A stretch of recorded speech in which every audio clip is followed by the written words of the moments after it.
Greetings, this is Tanaka Rodney Chindomu representing Golden Cloud Network, and we're here today on this beautiful day with our guest. Introduce yourself, sir. Hello, everyone. My name is Brandon Tabarirwa.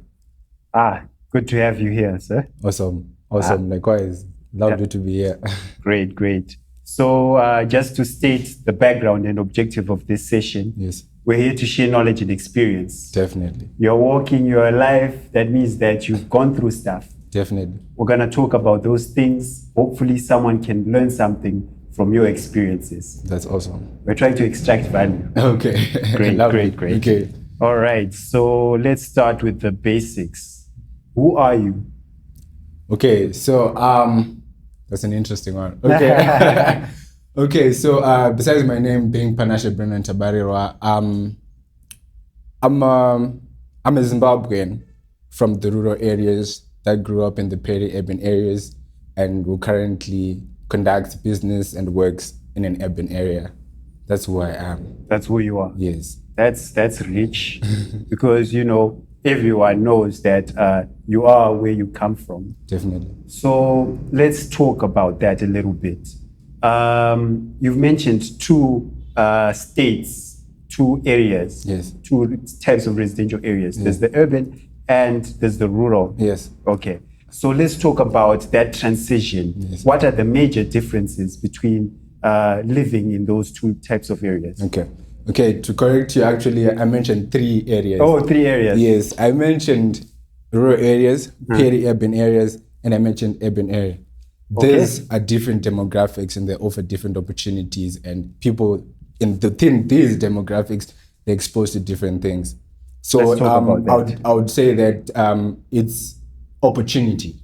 That is the biggest thing that differentiates these demographics. It's opportunities. And Yes. is it safe to say that people in the urban areas have more opportunities? Yes, in the pretext, yeah, I think we can say that. But I think that if we really dig deeper, we can actually see that there is a value across all demographics. And I actually got the opportunity to experience and live out those challenges and also getting exposed to those opportunities within those demographics. Okay, so let's name some of the opportunities which you think are lacking in the rural and is it peri-urban or peri-rural? Peri-urban areas. Yes. So it's access to information. Access to information. Yes. Okay. It's as simple as that. Access to information. It differs as you move from demographic to demographic. Okay. One can argue that in this age that we're living in, Yes. the age of technology, Yes. everyone has access to information. But I'm now thinking that can it be a matter of network connectivity? It's a matter of a limits lot of people? things, actually. Tell me. Yes, it's a matter of, yes, the one that you mentioned, connectivity. You would find that in the urban areas, that's where all those ISPs, internet service providers, are mostly saturated as compared to the rural areas. Well, it's just a matter of business, right? Yeah, you understand that in the urban areas, that's where people have a high affinity for information because it's more fast-paced as compared to the rural areas and the peri-urban areas. But then those people also need these opportunities so that they can be at par with people in the urban areas. So yeah, I think that's one of the biggest distinctions: access to information. And then we were talking about access to information, right? And then I think the other hindrance is its cost. Okay.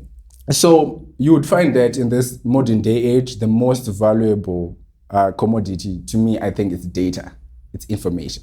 Okay. Yes, because information allows you to make decisions, data-driven decisions, right? So say you're a business person, right? You want to conduct business. You need to understand how other players are doing it. You need to, now there's fiscalization, which is being introduced.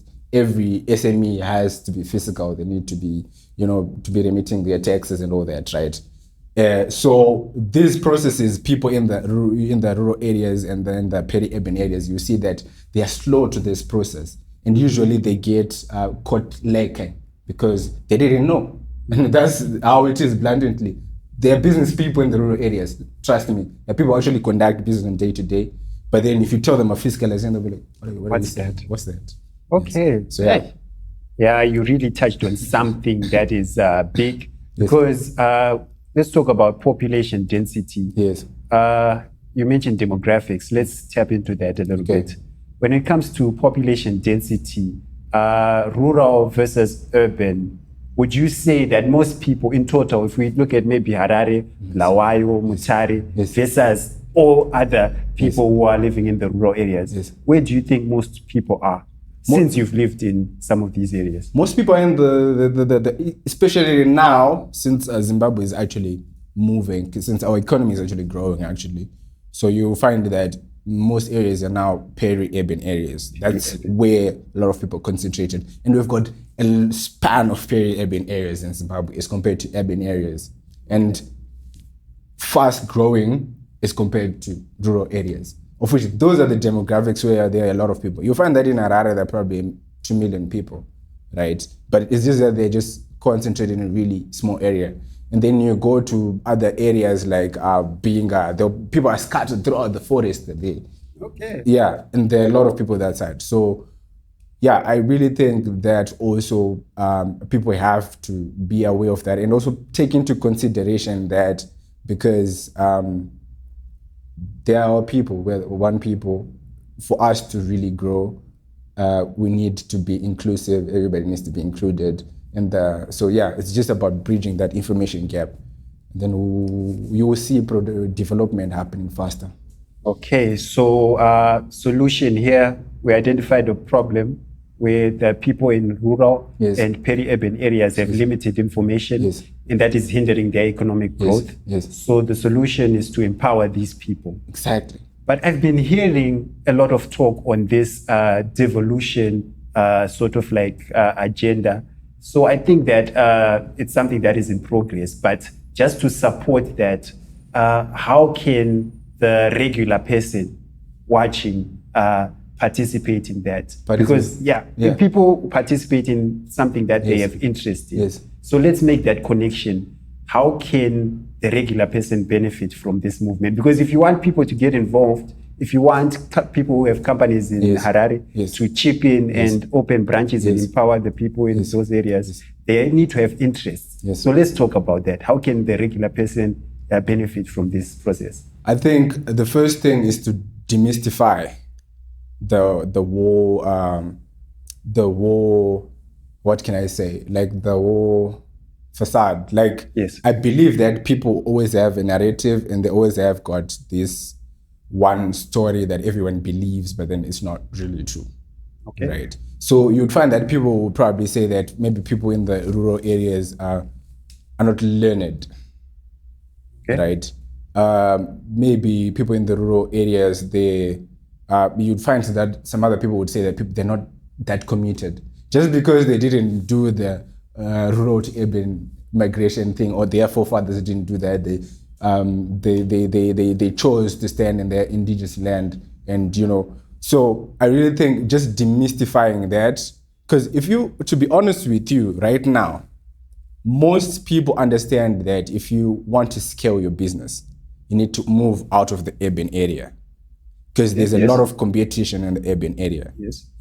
Hence pricing, there's a lot of competition when it comes to pricing. Hence, if you're now going outside the urban area, you'd find that cost of doing business lessens. And there's an opportunity to gain a bigger market. A bigger market even. So yeah, I think people need to be a demystification of that. There's nothing wrong coming to the urban areas, maybe just to learn and see how other big enterprises we have already scaled are doing. Then you go back into those areas that have not yet been developed, and then you start implementing those things that you have seen. I think it goes also beyond to even people that have gone to the diaspora, because the numbers don't lie, right?